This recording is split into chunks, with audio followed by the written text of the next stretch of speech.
Hi, everyone. Welcome to the 2026 Spring Patent Knowledge Exam Candidate Orientation session. My name is Jen Slobodkin, and my colleague Dana will explain the interpretation and translation functionality. Oui, bonjour. Donc, si vous souhaitez écouter cette session en français, juste cliquez, il y a trois petits boutons, c'est More ou Plus, et là-dedans, il y a un globe terrestre, Interprétation, et vous pouvez choisir le français comme langue. Merci, Dana. Okay, so we're going to go through a lot of information during the candidate orientation session this afternoon. We're going to talk about the exam date, the test specifications, the exam platform. I'll show you some screenshots of that. And then at the end of the webinar, we'll also go through the sample exam that's on the exam platform, and we can test out some of that functionality together. We'll go through the candidate instructions. I'll talk about results and scoring, the process that was used to develop the exams. We'll go through some really quick FAQs. You'll have an opportunity to ask questions if you have any questions about the process or the information that I've presented. And then I'll also display our contact information and the contact information for Monitor EDU, who proctors the exams for us. As I mentioned at the end as well, I'll go through some information that's available on the website, some preparation information, as well as the sample exams on the platform, so you can familiarize yourself with what to expect on exam day.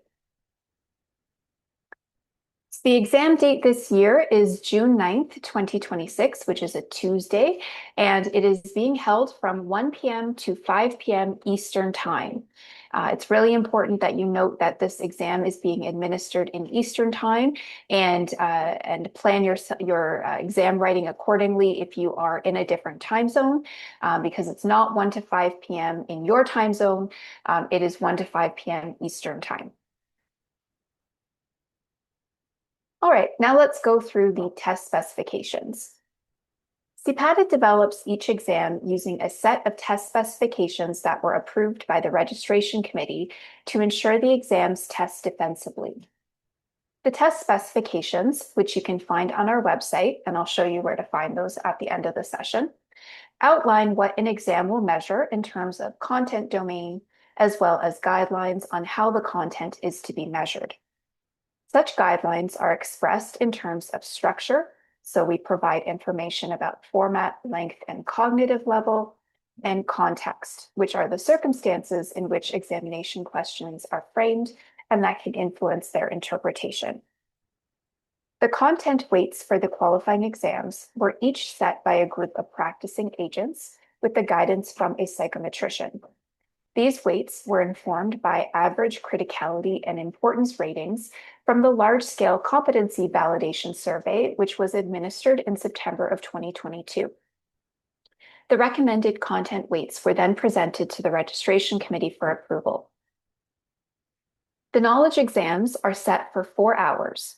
They're closed book, and they consist of 135 multiple choice questions, up to 10% of which may be marked as non-scored or experimental. The non-scored items do not count toward the final score, but are used to gather data on item performance for future test forms.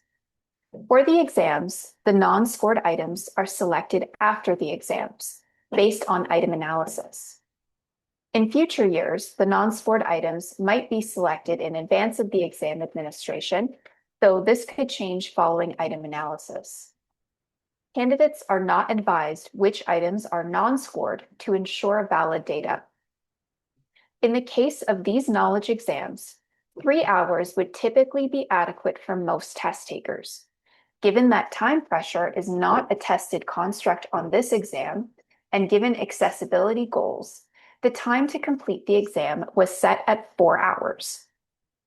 The knowledge exams use a closed book format, where the items are designed to test general knowledge of core concepts rather than information retrieval. That means that you don't get access to the Patent Act or the patent rules for this examination. Test takers are encouraged to prepare by reviewing source materials with the goal of understanding key concepts and familiarizing themselves with important sections of relevant legislation. A closed book format was selected for the knowledge exams for the following reasons. Test quality. The ideal knowledge-based test items focus on understanding of core concepts rather than on minute details or information retrieval skills. Such items better test core constructs for improved validity and require less frequent updates for improved reliability. Reduced time pressures. A closed book exam tends to rely less on time pressure. This can be especially beneficial to those who are multilingual, those with test anxiety, and those requiring various accommodations. The examination is administered using a computer-based platform supported by Paradigm Testing. The exam will be remotely proctored using live proctors from Monitor EDU. French-speaking proctors are available upon request. Please contact the registration department as soon as possible to arrange for a French-speaking proctor for either the exam date or the live proctor check-in, or for both. Here are the requirements for taking the exam. The specific technical requirements are available in the instructions and protocol guide, which are posted on the website. In order to complete the exam, you will need the following: a laptop or desktop computer, the most recent version of the secure browser. This is really important. You must make sure that you uninstall any previous versions of the secure browser and install the newest version. Even if the link is the same, the actual application may have been updated. Note that there are French directions located at the bottom of the screen for the secure browser, so please scroll to access them if needed. You'll also need a mobile phone running at least Android OS 6.0 or Apple iOS 12.0 with a functioning camera and microphone. You'll need the Google Meet application downloaded to your mobile device. You'll need a steady and reliable internet connection. Wi-Fi will be required for mobile streaming, with a minimum upload speed of 1 megabyte per second. You'll need a 6-foot extension cord and a phone cord, a phone stand or something to prop your mobile phone on, government-issued photo ID, your candidate ID, which is provided on your confirmation of exam registration, which will be issued by CPATA by this Friday, May 22nd, and a quiet venue, so you must be alone in the room where you are writing your exam. Here are some tips for setting up your room. There is a video linked in the setup guide.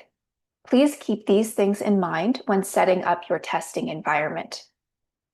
There should be adequate lighting. Walls should be blank. Your table or desk should be clear, other than your laptop or your computer. The areas beneath the desk and chair should also be clear. The computer and mobile phone should be plugged in for the duration of the exam so you don't lose power. You should have within reach the 6-foot extension cord and use it if requested by the proctor to move the computer and/or mobile phone. You should inform other individuals that may share space with you about your exam date and time, and confirm that they will remain quiet during the exam and will not enter the exam room. You must be alone in the exam room for the duration of the exam. No one can enter the exam room during the exam, and non-required electronics and any security or recording devices in the room must be turned off and put away in a safe place so that you will not be able to reach them. Every candidate must test the exam platform with an exam proctor between June 1st and 5th of 2026. This is true even if you have previously tested before. The live proctor check-in instructions are provided in the Instructions and Protocol Guide. Proctors will be available 24/7. You will be able to test your computer system and ensure that everything works properly before the exams are written the following week. This is not a full mock practice exam. You will only be presented with the published practice exam questions. This is to give candidates more familiarity with the platform and what to expect on exam days. The instructions for connecting with a proctor for the check-in are published in the exam instructions protocol on the preparation page for the patent exams. The live proctor check-in is a mandatory step and must be completed before the exam day. Its purpose is to verify that your exam environment, equipment, and technical setup meet all of the requirements. During the check-in, you'll become familiar with the platform and the proctoring process, which will help you know what to expect on exam day. Completing the check-in in advance can reduce stress and help avoid last-minute technical or setup issues that could delay or disrupt your exam. Please allow a minimum of 15 minutes for the check-in session to ensure optimal preparation and a smooth exam experience. So candidate instructions, preparation for exam days. As we just described, you need to test your equipment ahead of time, not on the exam day. Testing your equipment can be done during the live proctor check-in.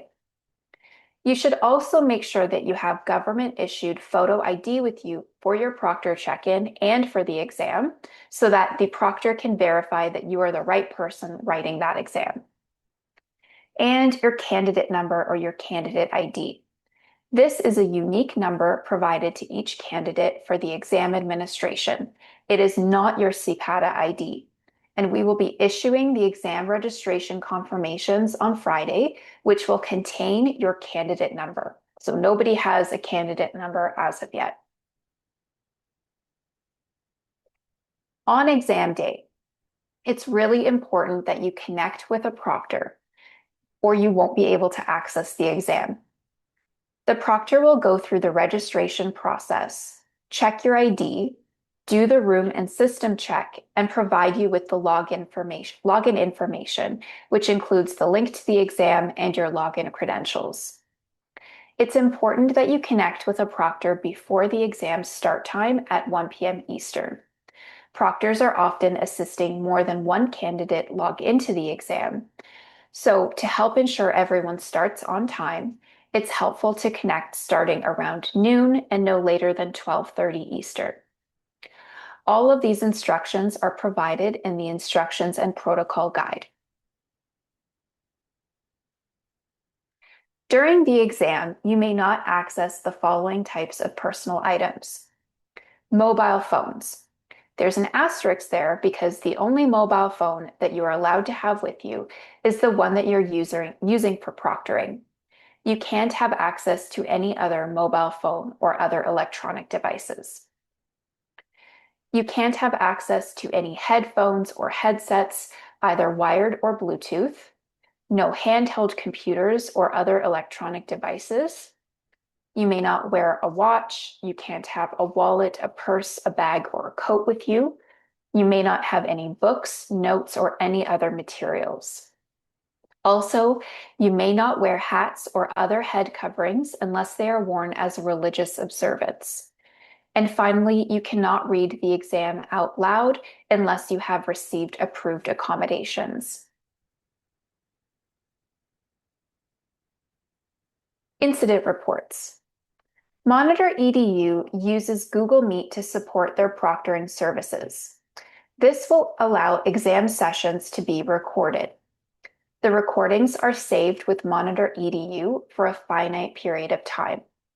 Therefore, if something occurs during your exam that you think CPATA should be aware of, you can send a request to schedule@monitoredu.com with your name, candidate number, and the date of the exam when the incident occurred to request that they share the exam recording with CPATA for further investigation.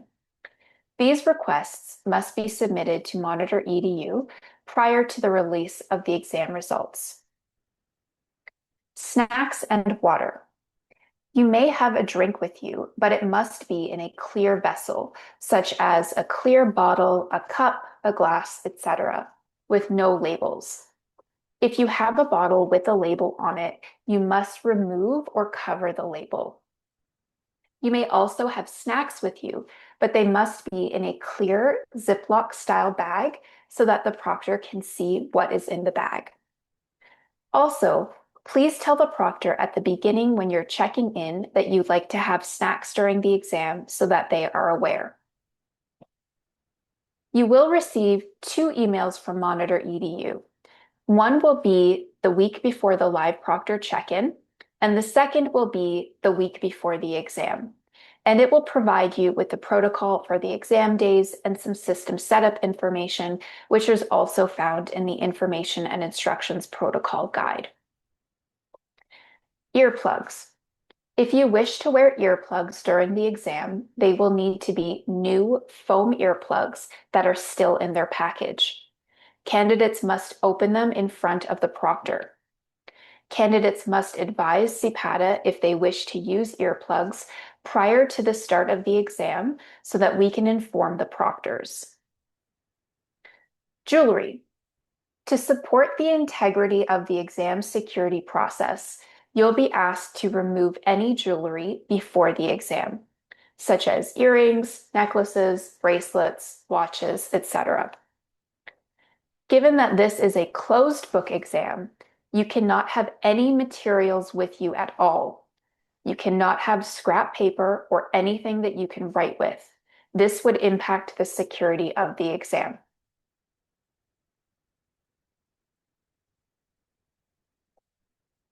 Multiple monitors. Candidates can only use one monitor, but may choose which monitor they use if they have a multiple monitor setup. Bathroom breaks. Time is not added back for bathroom breaks, but they are permitted. The exam is only paused or time is only added back for those with approved accommodations. When a candidate leaves the testing area for a bathroom break, proctors will perform another security check when the candidate re-enters the testing area. Candidates who are absent from the testing area for an extended period of time, for example, longer than a couple of minutes, or who take frequent breaks will be flagged for exam security issues. If exam security issues are detected, the candidate's exam attempt may be invalidated.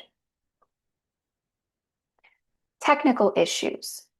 In the event of any technical issues, candidates must get the proctor's attention. This will allow the candidate to communicate with a proctor who will assist them. Time will only be added back or the exam will only be paused if the issue was beyond the candidate's control. You must get the proctor's attention and make a request for additional time for this to be considered. We will go through how to get the proctor's attention later on in the presentation. You have a maximum of 4 hours to complete your exam. All exams will be submitted 4 hours after you have started your exam. It is your responsibility to ensure that your environment is adequate for testing. The exam is being displayed in the language of choice that you selected on your registration form. This will be confirmed in your confirmation of registration. So please review your confirmation of registration carefully to make sure that the correct language will be displayed on your exam platform. Computer problems, internet-related difficulties, and connectivity issues, including problems resulting from a power outage, should be directed to the live proctor during the exam. As this is an individual exam, you are strictly forbidden from consulting with any other individuals or materials. Any time missed due to a late start, which was not attributed to a technical issue, will be deducted from the total exam time. Make sure you read the questions carefully. A PDF of the French version of the exam and the English version of the exam will be included on the platform as an exam aid. You can review the French or the English questions and response options using that PDF if needed throughout the exam. Upon submission of the exam, you'll be presented with a link to an optional survey that asks about any issues that you might have experienced during the exam. To complete the survey, you would click on the survey on the dashboard page. A new window will open with the survey questions. Please complete the survey and click Submit. Once the survey has been submitted, you can close out the browsers. Note that once your exam has been submitted and you're presented with the surveys, you'll not be able to go back into the exam. The system will ask you to confirm that you wish to submit your exam before that submission is made. Okay, let's take a look at the exam platform. Once you have connected with the proctor and been checked in, you'll receive the link to the exam. You'll be able to enter your username and password and click on Login on the login page. You will see the exam on the dashboard.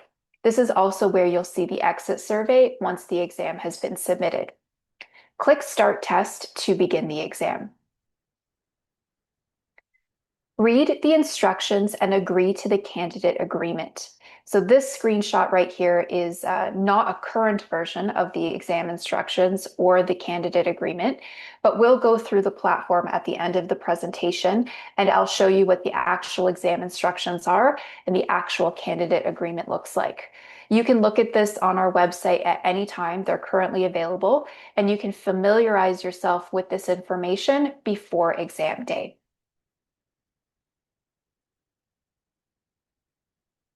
It's important to know that you have different options for navigating through the questions. You can use the previous and next buttons. You can click on the question numbers at the bottom of the screen, or you can navigate to attempted, incomplete, or flagged questions using the question review function. That being said, we strongly recommend that candidates confirm that all questions have been answered before they submit their exam. Questions that are blue have been answered, and questions that are green have not yet been answered.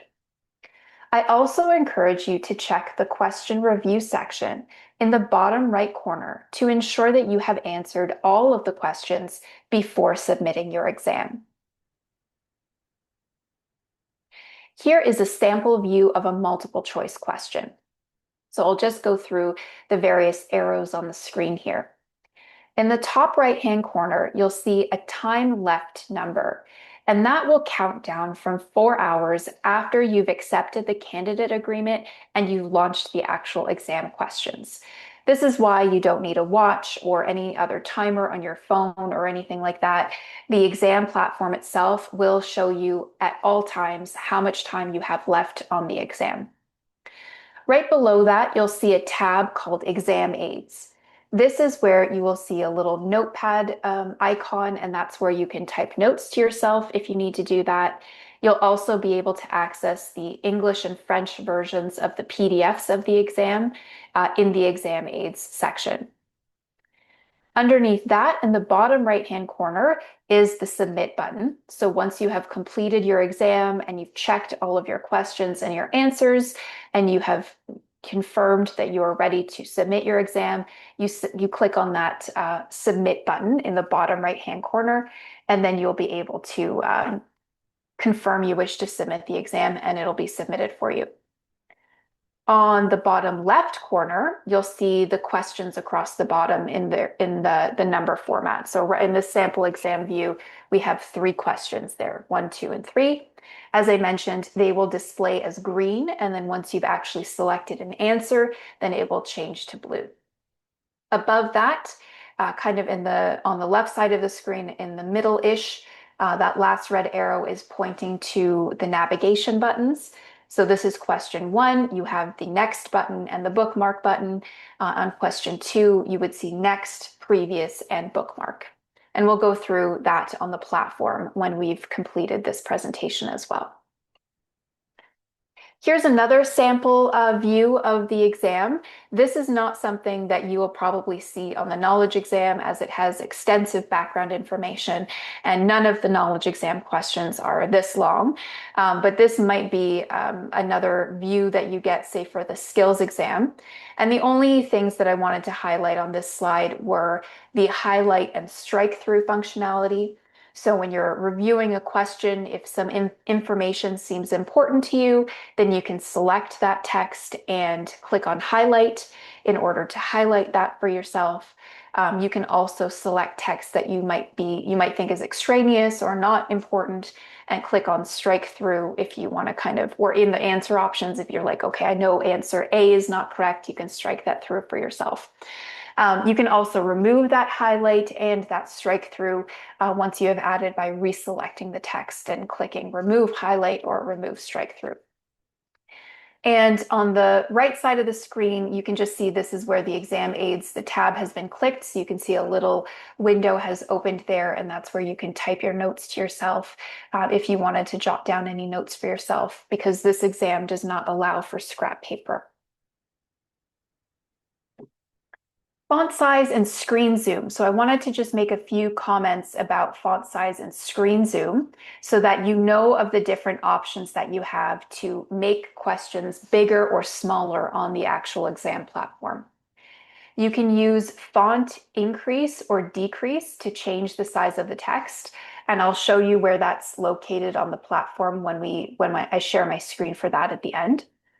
You can use Control plus or Control minus on a PC, or I believe it's Command plus or Command minus on a Mac to zoom in or out of the exam window screen. And you can also review questions in the exam aid PDFs. These options can be helpful for candidates who might have smaller monitors where the text may be cut off for some questions. So if you come across a question and some of the text might be cut off on the right side of the screen, then I would recommend increasing or decreasing the font size, increasing or zooming in or zooming out of the exam window screen, or just reviewing the question in the exam aid PDF if that is helpful for you. Now there's a couple of troubleshooting things that I wanted to talk about. So you might experience a power outage, network connectivity issues, or other technical difficulties during the exam because this is a remotely proctored exam and it is written online. So a power outage, as we all know, is a sudden loss of electricity that interrupts the exam delivery or causes test takers' devices to shut down. If a candidate loses power and the device shuts down, first you need to remain calm. If the computer is off, then the exam timer should automatically be paused, so you aren't losing any time. The candidate should get the proctor's attention to let them know what has happened, and then the proctor will guide them on what to do next. Monitor EDU escalates issues in real time to me through a separate support chat and meeting that I'm logged in for the duration of the exam. So if this happens and there's no solution, then they will escalate this to me and we'll figure out what to do next for you.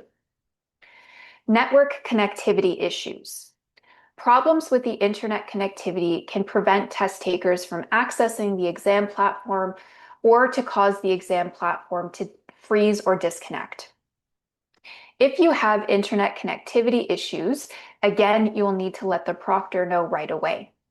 The proctor will then ask the candidate to restart the computer. While this is happening, if the candidate has access to the internet router or modem, then you might need to restart that as well. Again, if this is happening, your exam should be paused. And if it doesn't automatically pause, then time will be added back to deal with these issues.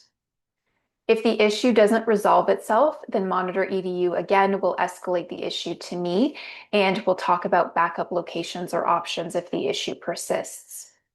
I'll just pause here to note that If you're writing your exam in your employment environment, so if you're at your employment office, for example, not your home, not your personal home environment, then you might also want to have your IT team or an IT support team that provides IT support to your company available to help troubleshoot any network connectivity issues as well.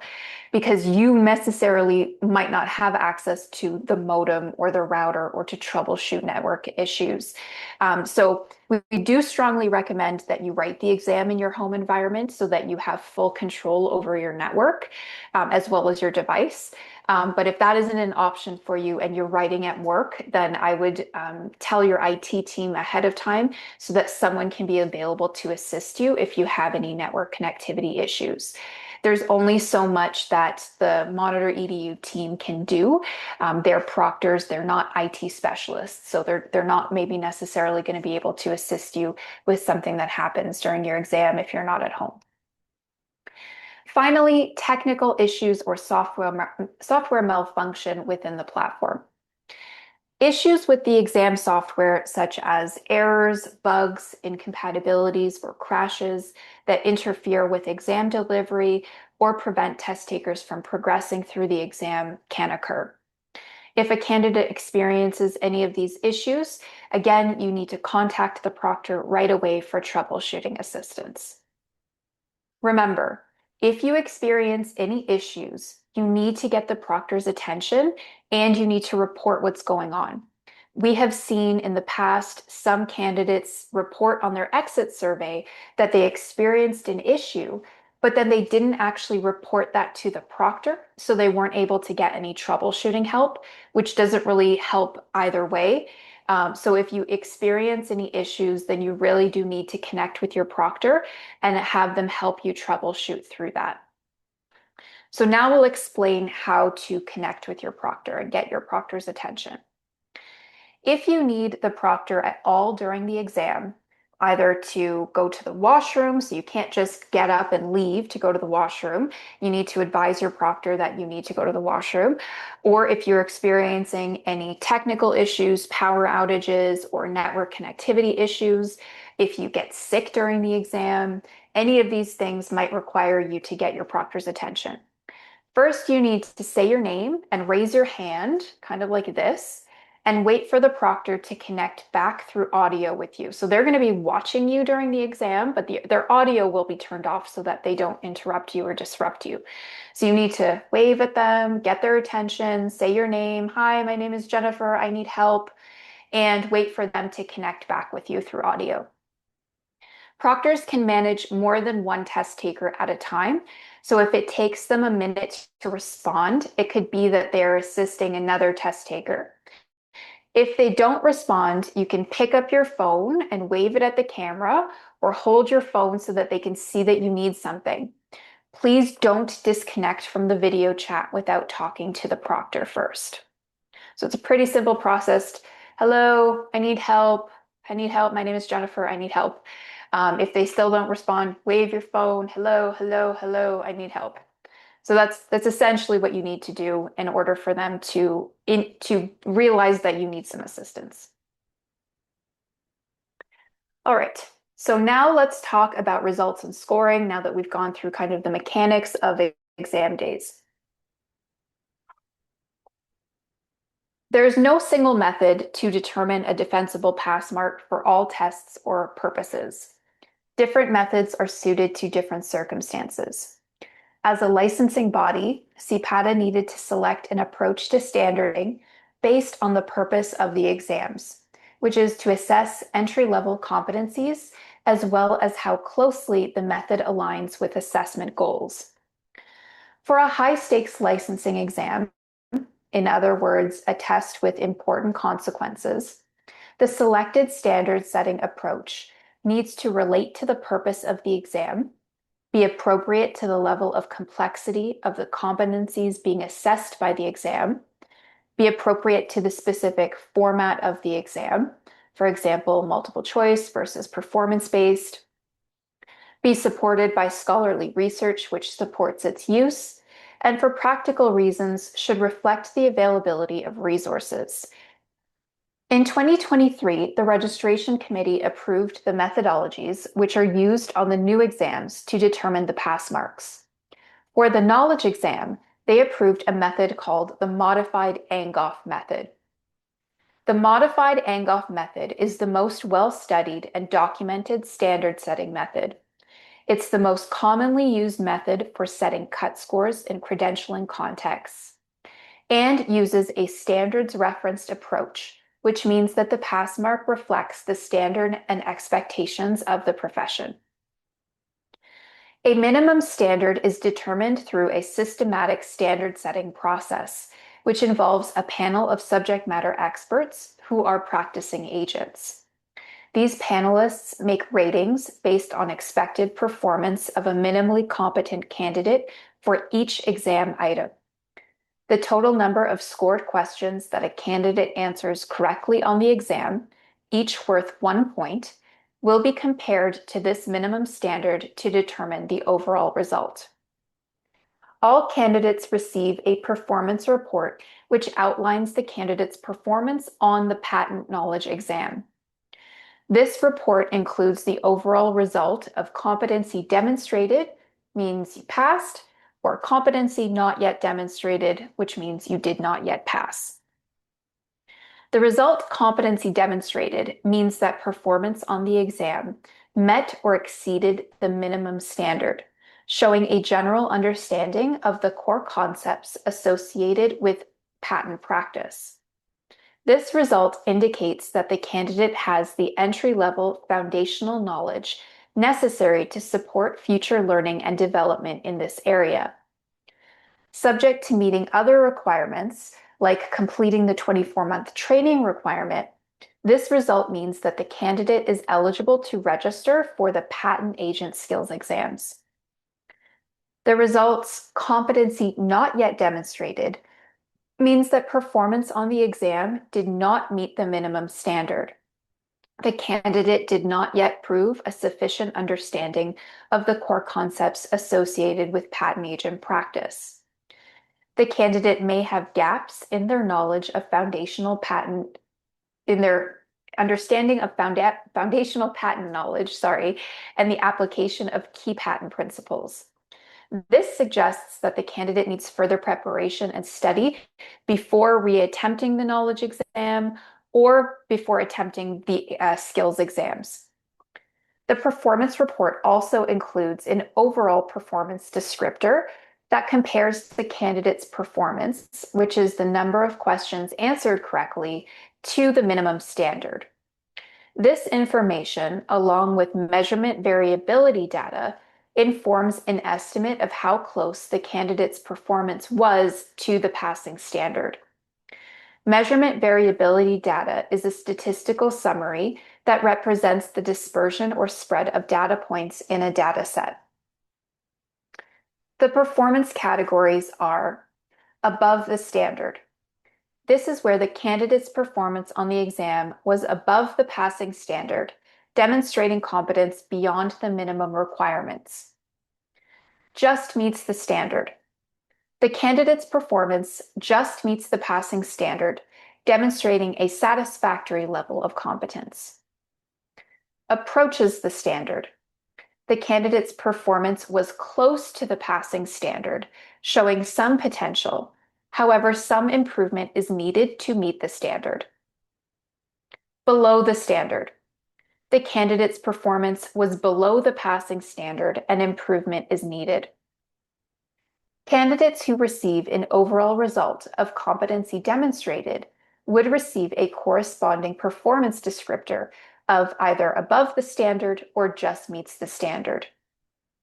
Candidates who receive an overall result of competency not yet demonstrated would receive a corresponding performance descriptor of approaches the standard or below the standard.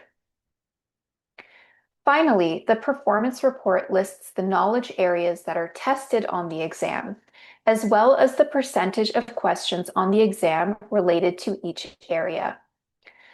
Knowledge areas with more questions have a greater effect on your overall performance.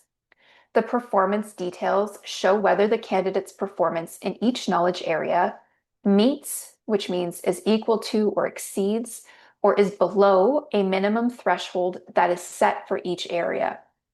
The area level thresholds are set using data from the standard setting process. It's important to keep in mind that only the total score determines the overall result. There is no separate pass mark for each knowledge area, and stronger performance in one area can offset weaker performance in another. Keep in mind that the area level results are based on fewer questions than the overall result, making them less reliable for predicting future performance. For this reason, the meets or below insights should only be used to help candidates better self-assess their knowledge of these areas, not as a definitive statement of their ability. Now, we understand that test takers may be used to seeing specific scores on exams, and that these scores provide a tangible measure of performance. However, the primary purpose of our qualifying exams is not to rank order test takers or to precisely measure their depth of knowledge or skill, but rather to determine whether a test taker has achieved a certain level of competence. The important question is not how much better did one person do compared to another, but has this person met the minimum level of competency required to practice safely and effectively? You can think of the licensing process in terms of a series of hurdles. The goal of completing these hurdles isn't necessarily about how much faster one person is than another. The primary objective is to determine whether each person can successfully complete each hurdle. A person who clears the hurdles by 1 inch is just as successful in this context as a person who clears them by a foot. In a similar vein, our qualifying exams work more like a series of hurdles rather than a race against other competitors. As such, the score isn't as meaningful as the overall decision of competency demonstrated or competency not yet demonstrated. You can also think of a pass mark as analogous to the height requirement on an amusement park ride. When you approach a ride, there's usually a sign indicating that a minimum height must be met in order for the guest to ride. The point of this measure isn't to see who the tallest person is, but to ensure that everyone on the ride meets a minimum height for safety reasons. Similarly, our exam isn't about who achieves the highest score, but whether each candidate can reach the necessary height or level of competence to practice the profession safely and effectively. Additionally, focusing on the result rather than the numeric score may reduce unhelpful competition amongst test takers, which can then lessen test-related stress and anxiety. Our goal is to ensure that each licensed individual is qualified and competent. We have chosen this method of reporting for our exams because we believe this method best serves that purpose. This approach focuses on the goal of achieving general proficiency rather than encouraging test takers to chase after a high score.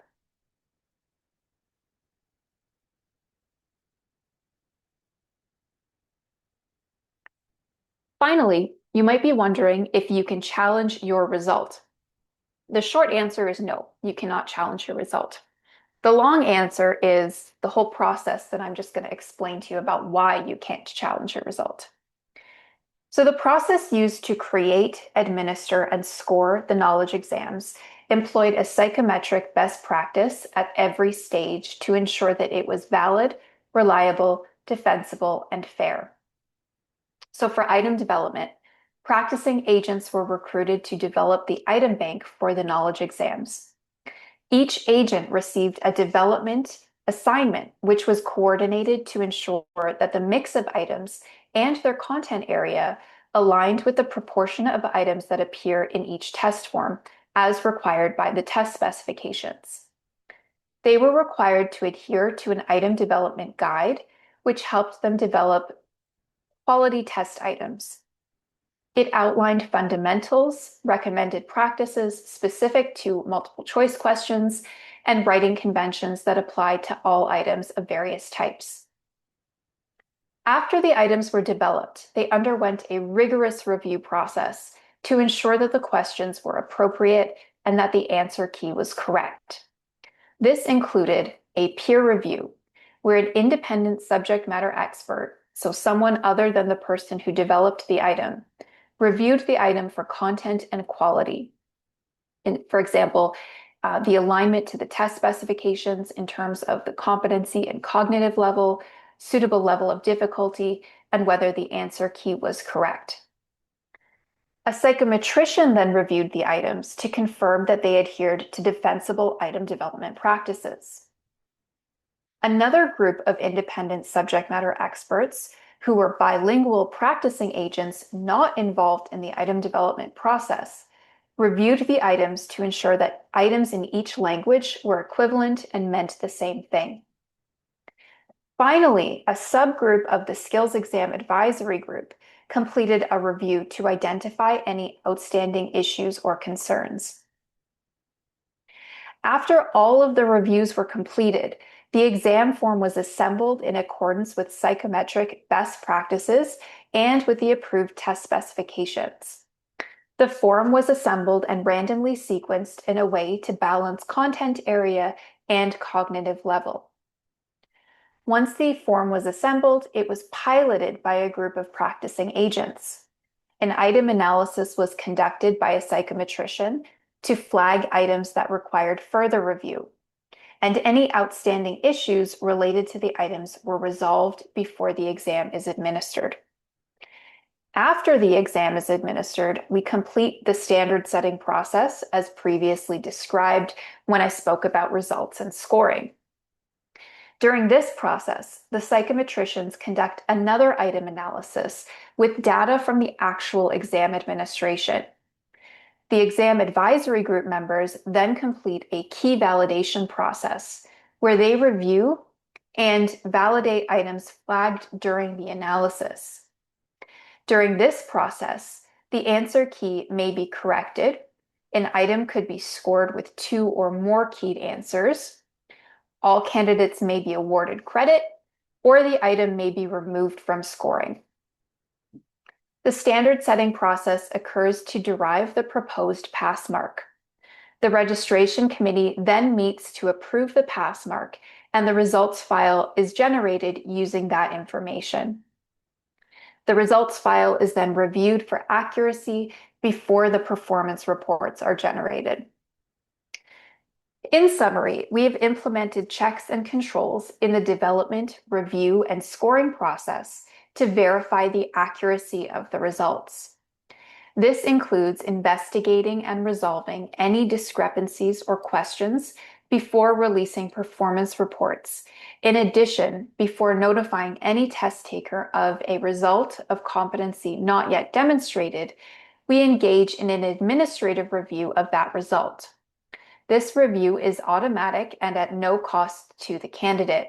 And for this reason, performance report results are considered final when published.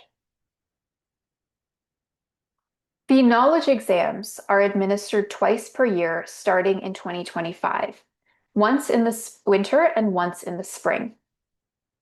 Because agents in training complete their training programs at different times throughout the year, and the dates of the exams are fixed on an annual basis, to ensure fairness, all agents in training are permitted to attempt this exam up to 4 times before action needs to be taken.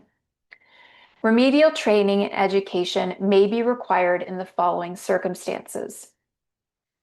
The agent in training does not attempt the exam within 2 years after the date on which they complete their training, or the agent in training does not demonstrate competency on the exam after 4 attempts, or the agent in training has attempted the exam, was not able to demonstrate competency, requests a subsequent delay in writing another administration of the exam, and then doesn't attempt the exam again within a period of 2 years. So What happens if there are extenuating circumstances or irregularities during an exam? We use various methods to detect and address issues and irregularities. At the end of each exam administration, we solicit feedback from test takers about extenuating circumstances, such as compassionate consideration, medical reasons, or process anomalies that a test taker believes materially impaired their exam performance. Additionally, we actively seek and analyze information from test takers, exam administrators, and experts to identify irregularities on an exam administration, including misconduct. In the case of extenuating circumstances or any irregularity, we reserve the right to withhold a result, to nullify or invalidate an exam submission, to subject an exam or part thereof for further review, and to take other action, including disciplinary action if appropriate, in order to preserve the integrity of the licensing process. So the next administration after the one in June is scheduled for February 23rd, 2027.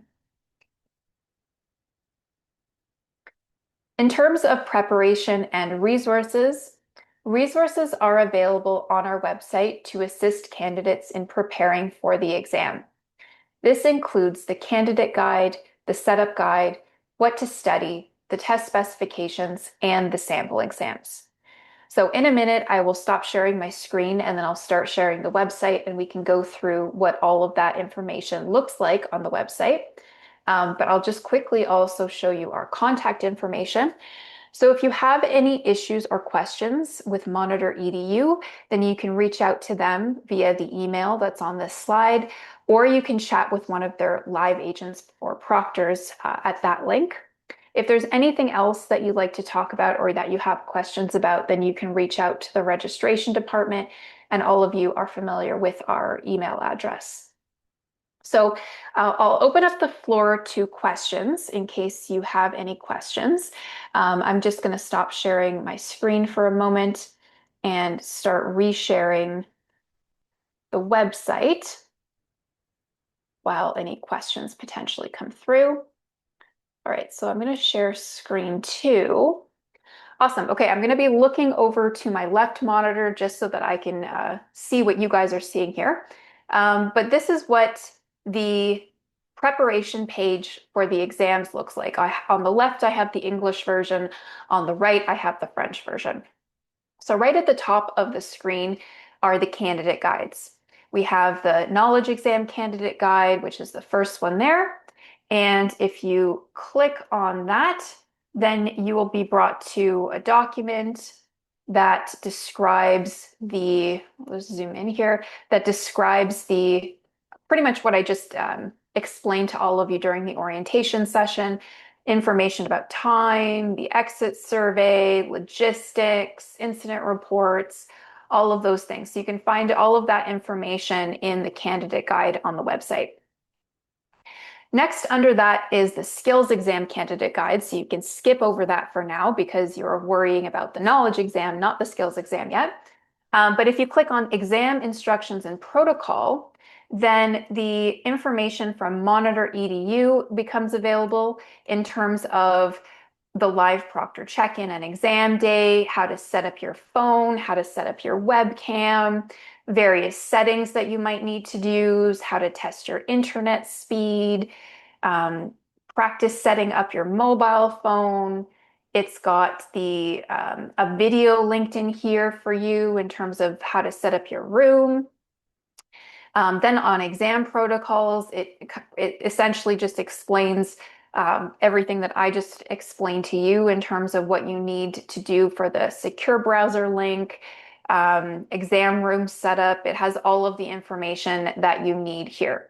So definitely review the instructions and protocol guide if you haven't done so already in preparation for the live proctor check-in week, which happens not next week, but the week after that. Then if you scroll down, we have a section called What to Study. And the 2 links here are kind of what I call a marriage of the technical competency documents and the test specifications. So if we click on the patent knowledge exam version, then it brings up a document that essentially combines information from the technical competency document and the test specifications. So for example, the test specifications say that 34% plus or minus 5% of the patent knowledge exam tests foundational patent knowledge. And we've pulled in all of the various sources and concepts from the technical competency profile that falls under the heading of foundational knowledge. You scroll down further, you can see about 11% of the exam, plus or minus 5%, is dedicated to strategy. So here are the concepts that you might be tested on related to strategy. Same with drafting, same with prosecution, same with validity and infringement. So all of that kind of combines together the information. Now, I would still strongly recommend that you look at the competency document itself, the competency profiles, because that document provides further explanation and footnotes to what some of these concepts and things are. So this is just kind of a cheat sheet, if you will, to help you study for the exam.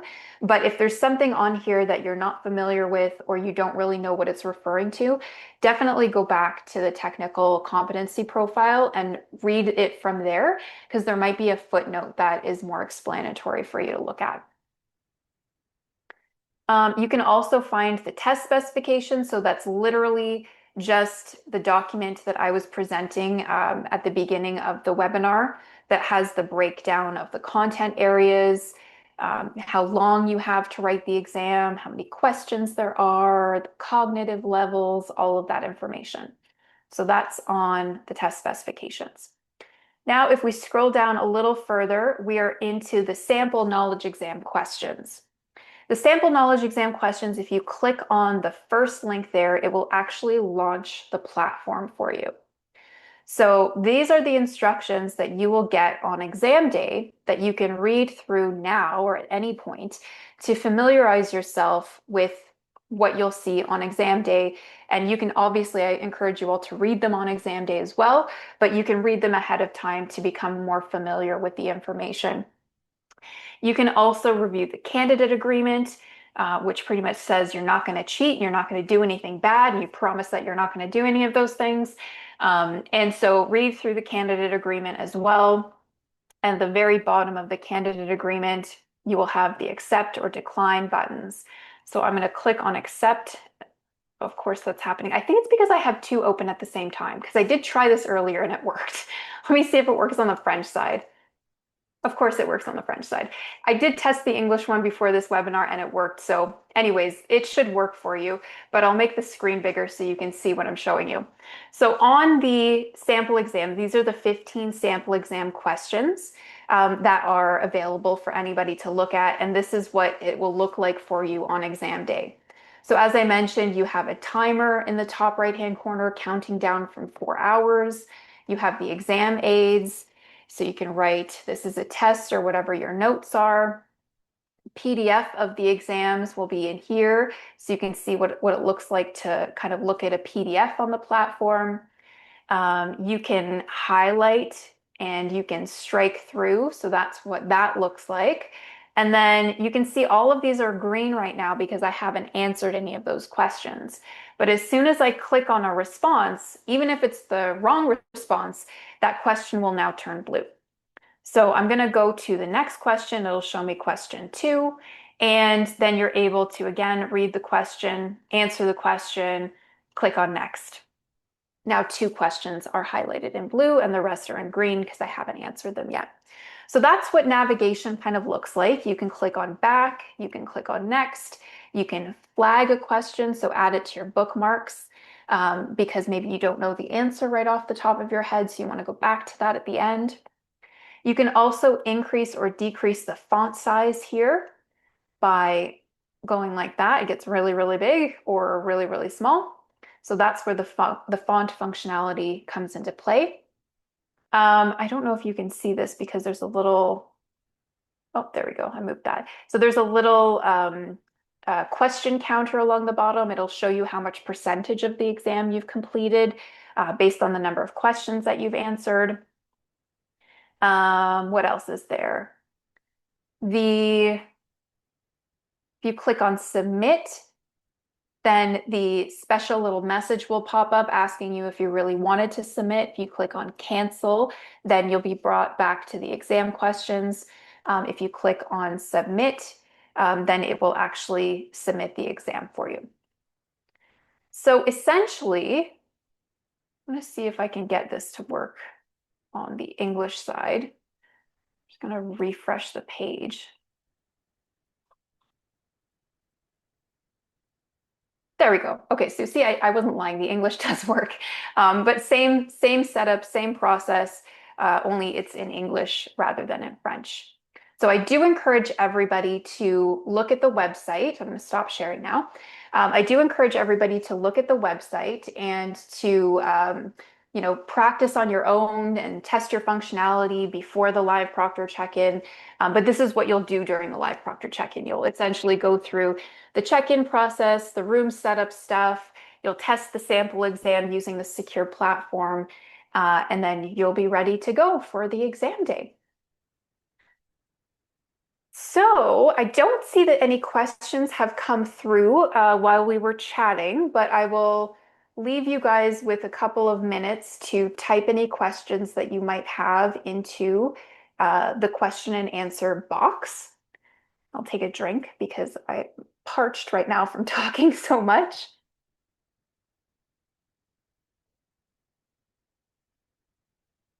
Okay, so question, are large windows permitted to remain uncovered on exam day? That's a really good question. And I think that the answer is if it's just an exam window to like outside and there's no possibility of anybody looking in the exam window and seeing what you're doing or distracting you or like holding up information for you to see, then that should be fine. I don't think that there's any particular issues with that. If you're within a building and you have windows and there's a possibility that again someone might come to where those windows are and actually be able to see you, interact with you, see what you're doing, then that would have to be covered.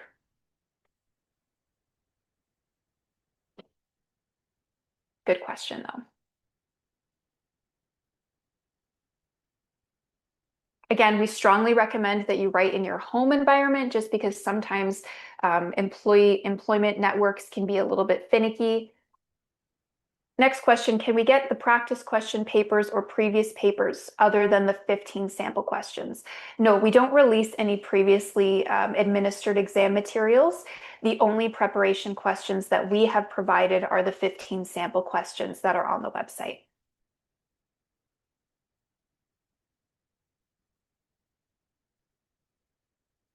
That's where that preparation resource might come into handy with you can come up with your own practice questions, or your supervisor might be able to give you some practice questions that are based on the knowledge concepts that are in the competency profile as another layer of testing and preparation.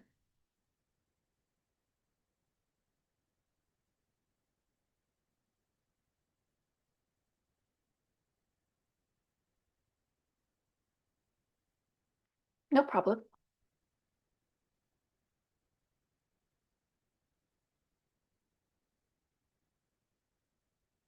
Next question, are any of the notes we take under exam aids viewable by adjudicators? No, as far as I know, anything that you type into the notepad on the platform is only visible to you. Once you've submitted the exam, if there's something still in the notepad, then the exam platform provider might be able to access that information, but that's not provided to CPATA for any reason. So it's just notes for yourself. Another good question.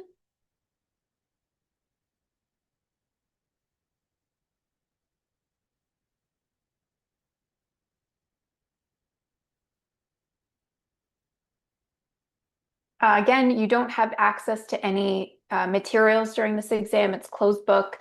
So you don't have access to the Patent Act, you don't have access to the patent rules or MOPOP or any of those things. It's just they're questions that are designed to test core foundational knowledge and general concepts related to the competency profile.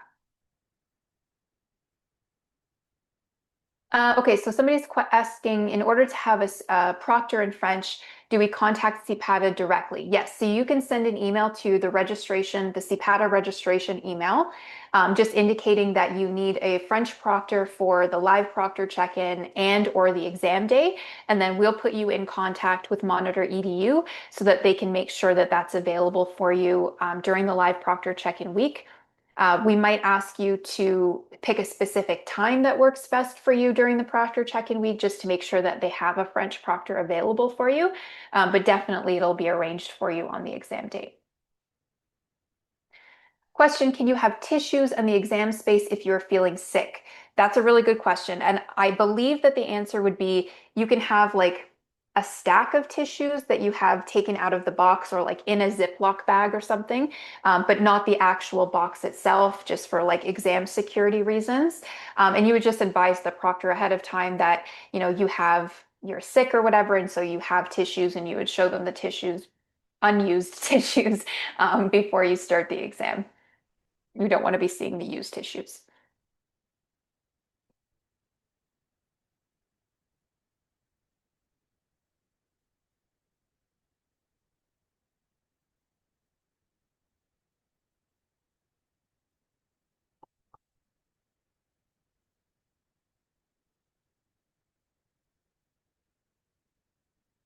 I'll wait just another minute or so in case anybody else has any questions.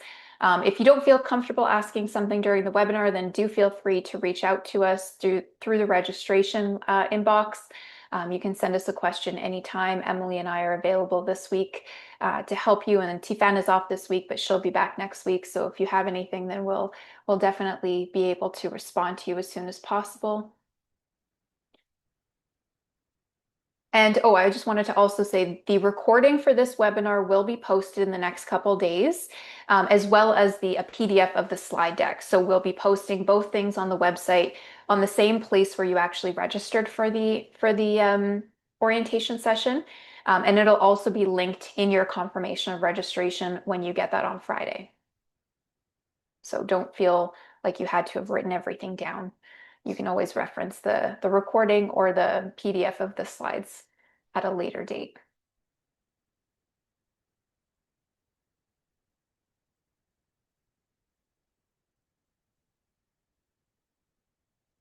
Okay, I'll wait for the clock to turn to the next minute, and if there's nothing else that comes through, then I will end the session for this afternoon.